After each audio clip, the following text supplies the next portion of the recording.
Assalamualaikum warahmatullahi wabarakatuh. Perkenalkan, nama saya Syabina Syifani dari kelas HKI 2C. Saya di sini akan menyampaikan materi tema 2 tentang asas dan sumber hukum peradilan agama. Peradilan agama adalah sebutan atau literatur resmi bagi salah satu di antara 4 lingkungan peradilan negara atau kekuasaan kehakiman yang sah di Indonesia.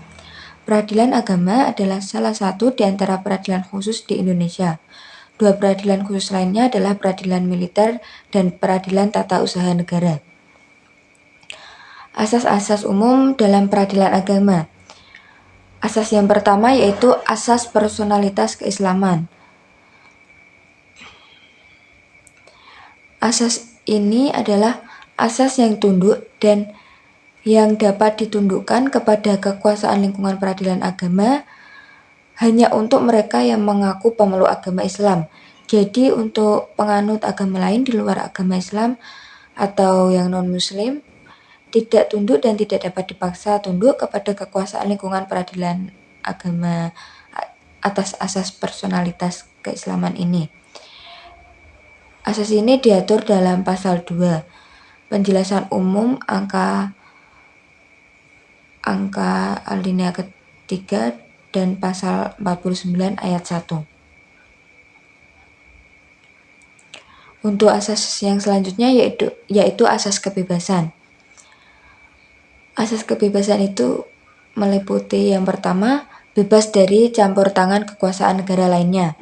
Yang kedua, bebas dari paksaan, direktiva atau rekomendasi yang datang dari pihak ekstrajudisial atau pihak lain di luar kekuasaan kehakiman.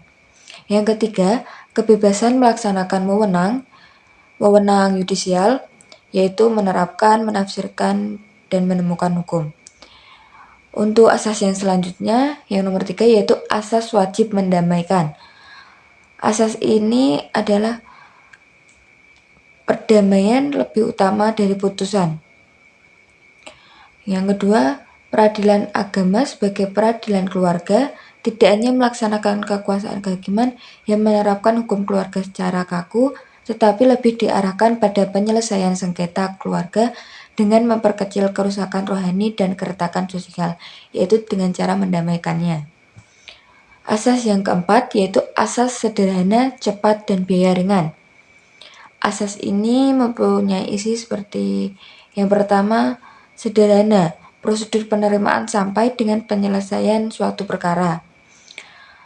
Cepat, alokasi waktu yang tersedia dalam proses peradilan dilakukan secara cepat. Dan yang ketiga yaitu biayanya ringan, keterjangkauan biaya perkara oleh pencari keadilan memerlukan biaya yang ringan. Dan untuk asas yang kelima yaitu asas persidangan terbuka untuk umum. Dalam asas ini, setiap pemeriksaan yang berlangsung dalam sidang pengadilan memperkenankan siapa saja yang menghadiri, mendengarkan, dan menyaksikan jalannya persidangan. Jadi, dalam persidangan ini untuk siapa saja itu boleh. Lalu ada transparansi. Dan juga dalam asas ini tidak semua sidang pemeriksaan perkara terbuka untuk umum. Jadi kalau di awal itu pemeriksaan dalam setiap pengadilan diperkenalkan untuk siapa saja yang menghadiri. Tapi tidak semua sidang pemeriksaannya dibuka untuk umum.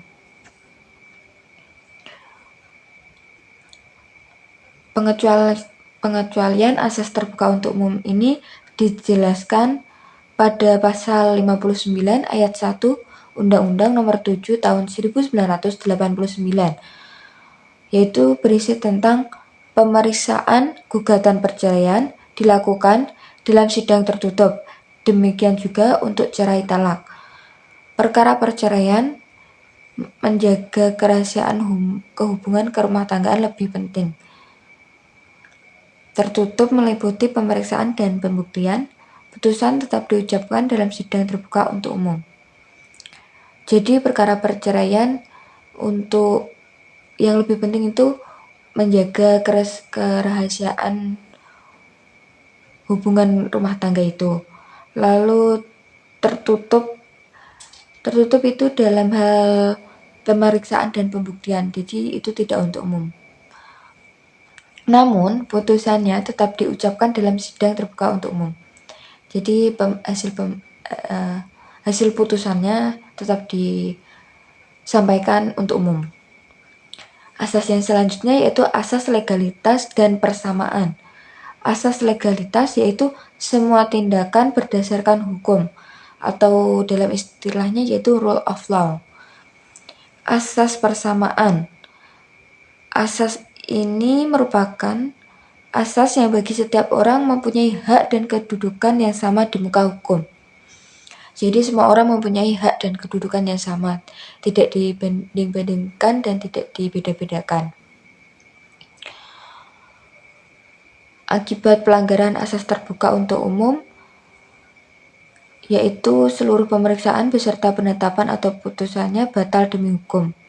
Ini disampaikan pada pasal 59 ayat 2 Undang-Undang Nomor 7 1989. Asas yang ketujuh yaitu asas aktif memberi bantuan. Pengadilan atau hakim yang memimpin persidangan bersifat aktif dan bertindak sebagai fasilitator. Ini dijelaskan pada pasal 58 ayat 1 Undang-Undang Nomor 7 1989 yang berisi pengadilan membantu para pencari keadilan dan berusaha sekeras-kerasnya mengatasi hambatan dan rintangan untuk tercapainya peradilan yang sederhana, cepat, dan biaya ringan. Dan untuk asas yang ke-8 yaitu asas hakim bersifat menunggu. Asas ini memiliki inisiatif berperkara datangnya dari pihak yang berkepentingan dan hakim hanya bersifat menunggu datangnya atau masuknya perkara. Jadi tidak ada hakim jika tidak ada tuntutan hak atau proses berperkara baru akan ada jika yang berkepentingan mengajukan kepada hakim dan oleh hakim perkara yang masuk diproses sesuai hukum yang berlaku. Dan untuk yang selanjutnya adalah dasar atau sumber hukum peradilan agama. Pasal 24 ayat 2 Undang-Undang Dasar 1945 menyebutkan bahwa kekuasaan kehakiman dilakukan oleh sebuah Mahkamah Agung dan peradilan yang berada di bawahnya dalam lingkungan peradilan umum, lingkungan peradilan agama, lingkungan peradilan militer, lingkungan peradilan tata usaha negara, dan oleh sebuah Mahkamah Konstitusi.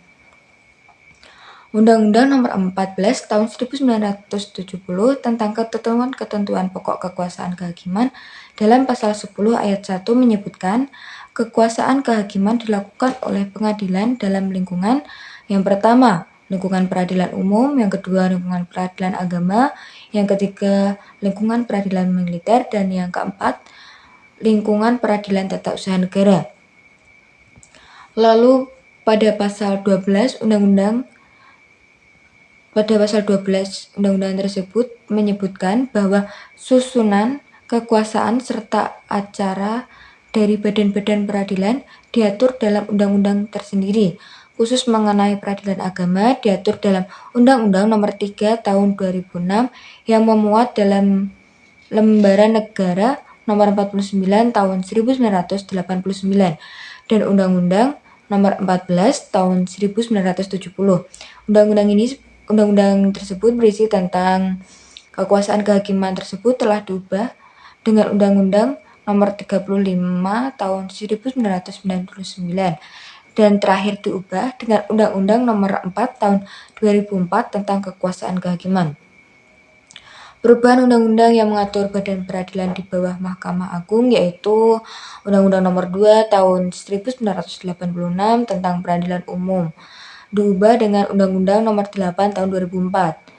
Sedangkan Undang-Undang Nomor 5 Tahun 1986 tentang peradilan tata usaha negara diubah dengan Undang-Undang Nomor 9 Tahun 2004. Lalu tentang perubahan kedua di lingkungan peradilan disahkan pada tanggal 29 Maret 2004. Undang-Undang Nomor 7 Tahun 1989 tentang peradilan agama telah mengalami perubahan dengan munculnya Undang-Undang Nomor 3 Tahun 2006 dan diperbarui dengan Undang-Undang Nomor 50 Tahun 2009. Sekian penjelasan materi tentang saya untuk mengerjakan tugas UTS kali ini. Kurang lebihnya saya mohon maaf. Sekian, terima kasih. Wassalamualaikum warahmatullahi wabarakatuh.